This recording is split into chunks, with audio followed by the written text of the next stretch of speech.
Hello? I think the banners are going to be Presented here? presented here, or they'll be coming in, so I may stand out here and try to get a picture.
Window about the Wingfield kneeler and John Smith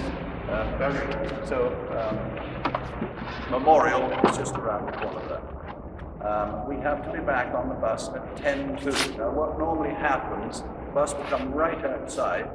What normally happens, we get on the bus, it's a double line and two people are missing. So if you want to look at the postcards at the back and buy them, put the money in the slot in the wall, please would you do so before 10:02. You want to leave the main Society, the Virginia Settlers. This is the Edward Morrow Wingfield coat of arms, the founding father of Jamestown, 1607. And this was presented about 4 or 5 years ago when we came here. Can I go on, Charlene? I'd like to put this down. Right, thank you very much.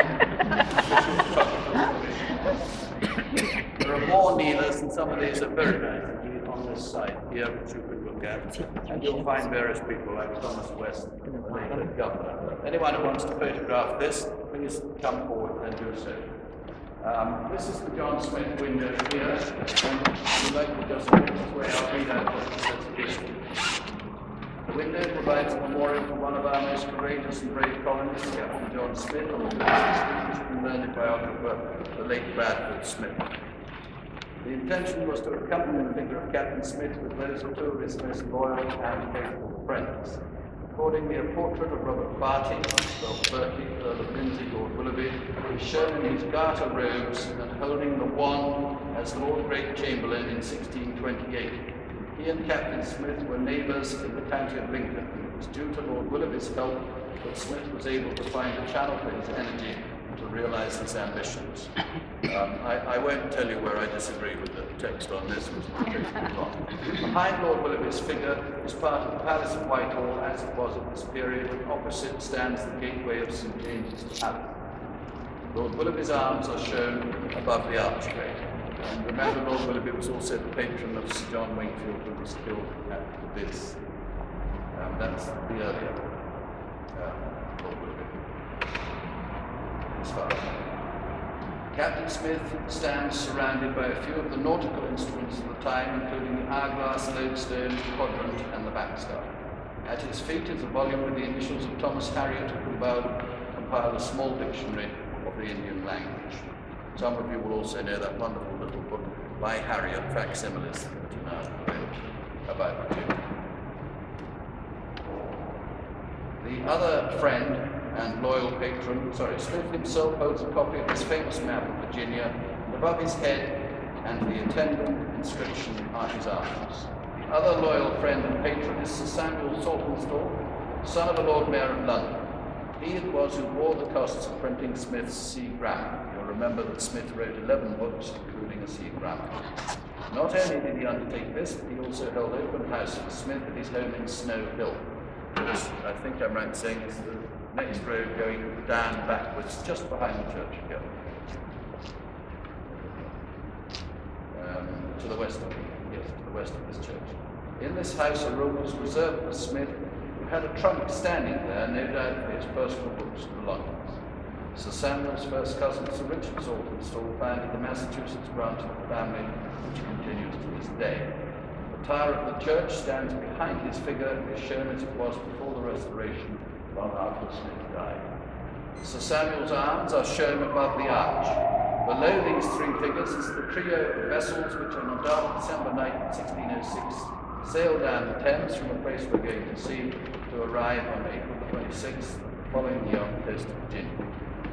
Immediately above the ship, Susan Constant, is the seal of the Virginia Company. The heraldry atop the window also has its own story. From left to right, we see the monogram R.H. standing for Robert Hunt, vicar of Wingfield, Sussex, and chaplain to the expedition and the colony. Next, the arms of Thomas Lord Delaware, eldest brother of Francis West.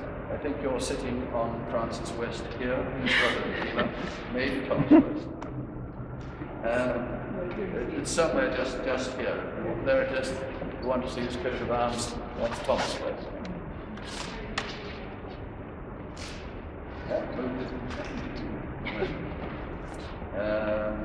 And Lord Governing Captain General of South Virginia. And you remember his connection with Wingfield, not through a bloodline cousinship.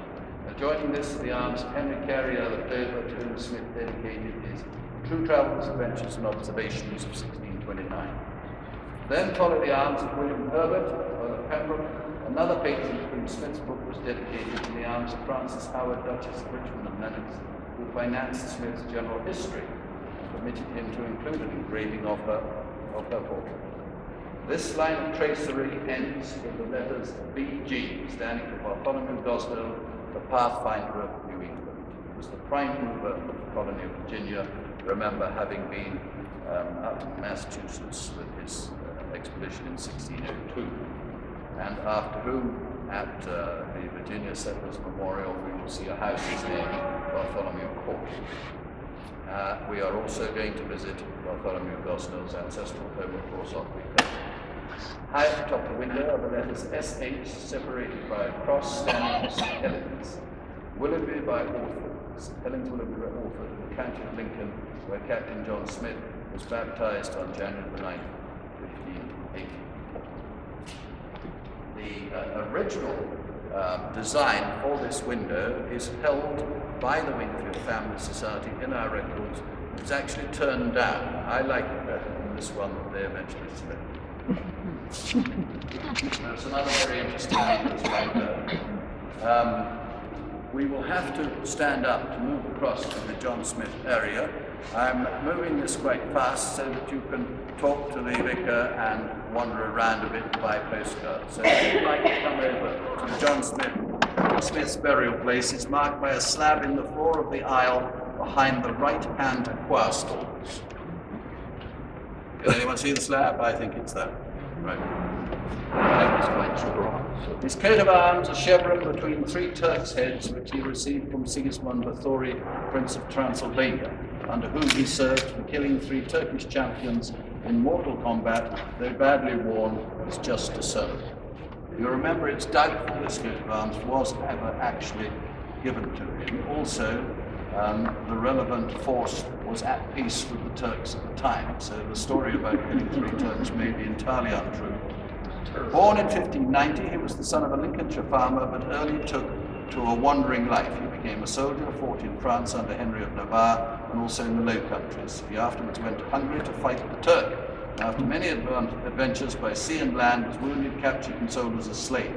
He escaped, returning to England, and conceived the idea of starting a settlement in Virginia. Stretching a point. That was Gosnell. Here he went through fearful vicissitudes. At a supreme crisis in his life, he was saved from execution by the Princess Pocahontas. If you've read Professor Helen Roundtree's book, he was not saved at all. This is a ceremony carried out by the Powhatan Indians, meaning you are now accepted into the tribe, brother, where they pretend to cut your head off, and then a girl comes forward and gives you a hug roughly. That's it. And Professor Roundtree's book is not allowed at Jamestown because it opposes the official line. It is a Powhatan custom, who afterwards became a Christian, married an Englishman, John Rolfe, of tobacco fame, and died at Gravesend in 1616, where her remains cannot be found because there was a fire in the church about 100 years ago. Captain Smith returned to England and spent the last 13 years of his life in writing books on shipbuilding, the pirates, his own travels, and colonization. The company would not employ him again for some reason. Could you be very kind? Sorry, I'm coming into camera. And put that back there where it was. There is a portrait of Pocahontas and John Rolfe at Town Hall at King's Lynn. Right. You heard that? No. There's a picture of Pocahontas and John Rolfe in the Town Hall in King's Lynn, Norfolk. I didn't know that. It's very interesting. The Claibornes also provided a picture of William Claiborne, and it's there as well. Here is the plaque to John Smith down here as well. I'm not going to read this one out after all because we will run out of time, but I do read the first bit of it to you on the bus. If you really get carried away, you can read it all about how wonderful he was. This brass plate bears a copy of the original inscription of the tomb, probably destroyed during the Great Fire, of John Smith, sometime Governor of Virginia and Admiral of New England, who departed this life the 21st of June 1631. And then it goes on about the Pocahontas rescue, and her becoming a Christian and marrying John Rolfe. It was in St. Sepulchre's church that John Smith was accustomed to worship. It was at St. Sepulchre's that he received communion before starting on his great adventure. It was in a house on Snow Hill under the shadow of the church tower that he breathed his last.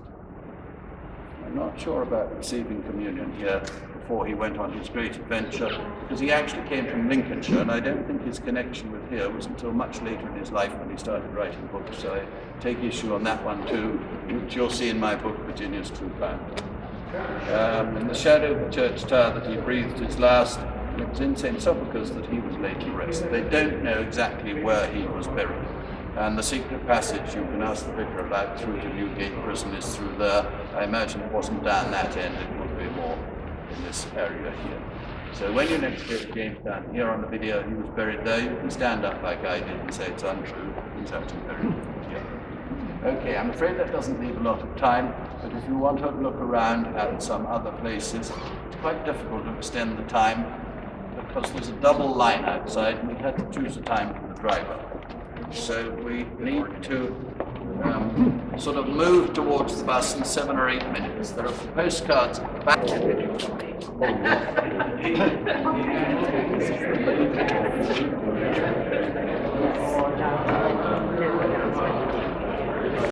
Nellie Melbourne, after whom the Peach Melbourne, as you may know, is named. It's a pity you don't have more time. I can around it. If there are any questions on time, yes, it is. They're all very good. That one too is rather fine, isn't it? The soldiers, chapel, the British soldiers called the Royal Fusiliers, and that's their chapel. They come in for annual service, and you can see several soldiers in uniform going out. Picture. Yeah, there's still some flame in this place.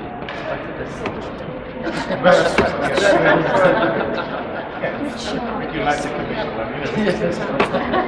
We'll sit down.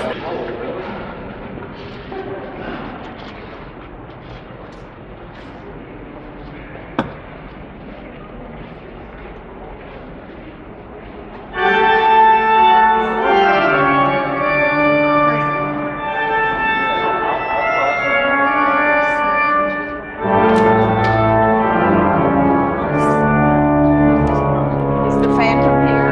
Yeah. Tickets to the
Well, you've got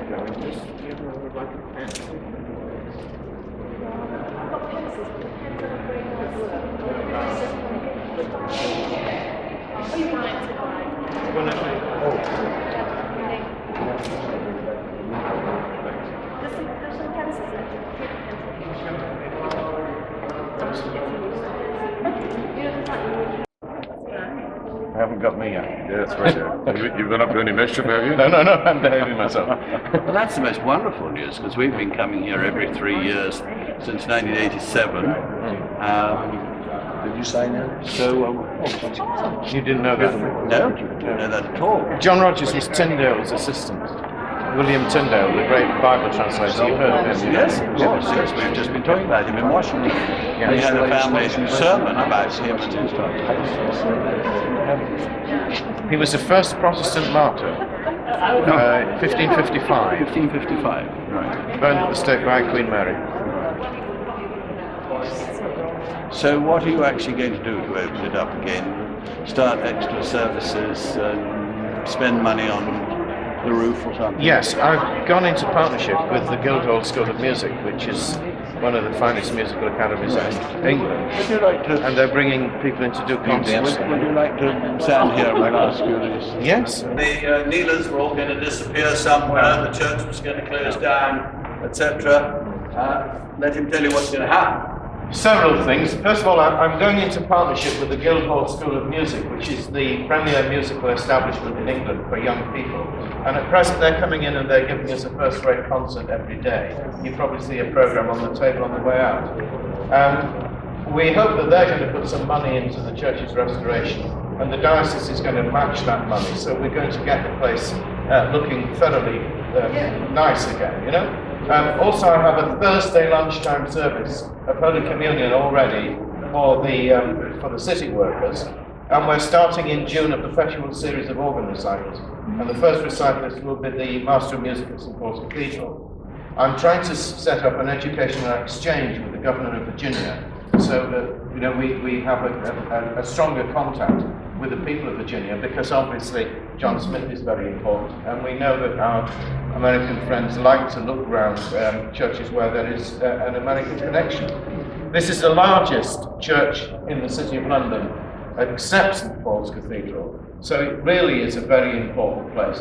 Unfortunately, it's been closed for a number of silly reasons, like bureaucratic short-sightedness, which I'm sure you've heard before, for 7 years. And the Bishop has put me in here with the task of opening it up again. And it's such a pleasure to be here that we shall do it with joy.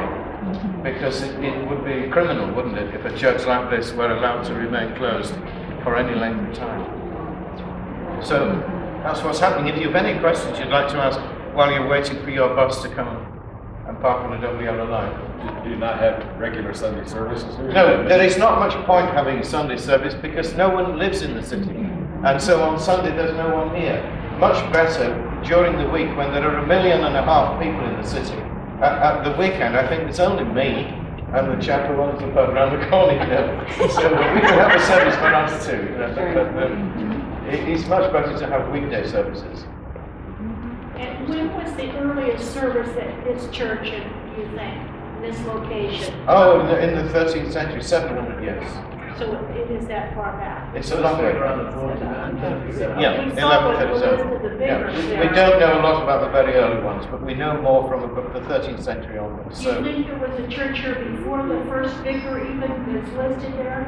we don't know about that. You would know. But that's pretty early, isn't it? Yes, it is. Well, it was impressive when I saw The it. present building was built, as I was telling somebody down there earlier, the present building was built to replace the old church that was burned down in the fire of London in 1666. It was a great big fire that ravaged the whole of the city of London because nearly all the buildings were wood. And when it happened, Sir Christopher Wren, the famous architect of St. Paul's Cathedral, he said, "Good, the fire is a gift from God because it means I can rebuild London in stone," which is what he did. And they brought the stone from all over England down the River Thames on barges. Christopher Wren had a house on the other side of the Thames where he watched all these wonderful churches go up, which were under his supervision.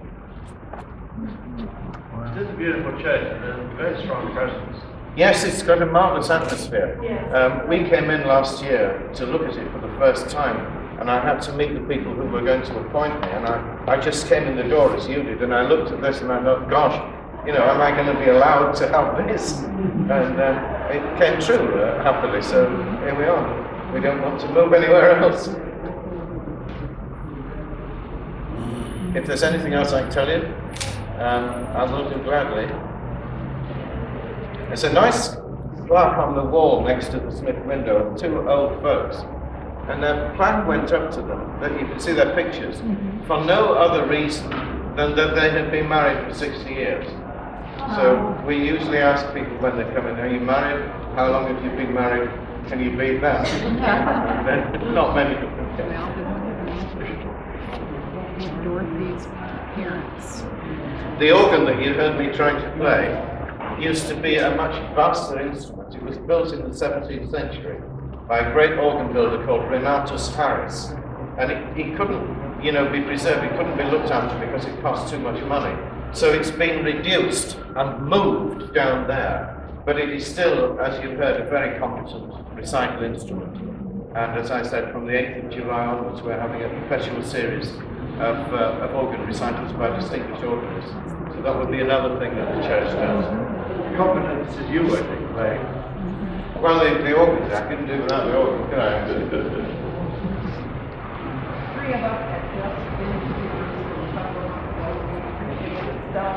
Oh yes, the connection, yes. Did you see the stone that was brought back from the Holy Sepulchre Church in Jerusalem by one of the previous rectors here? It's down there. When you were all by yourself and no one else here and you were playing the organ, do you ever break down and play something modern?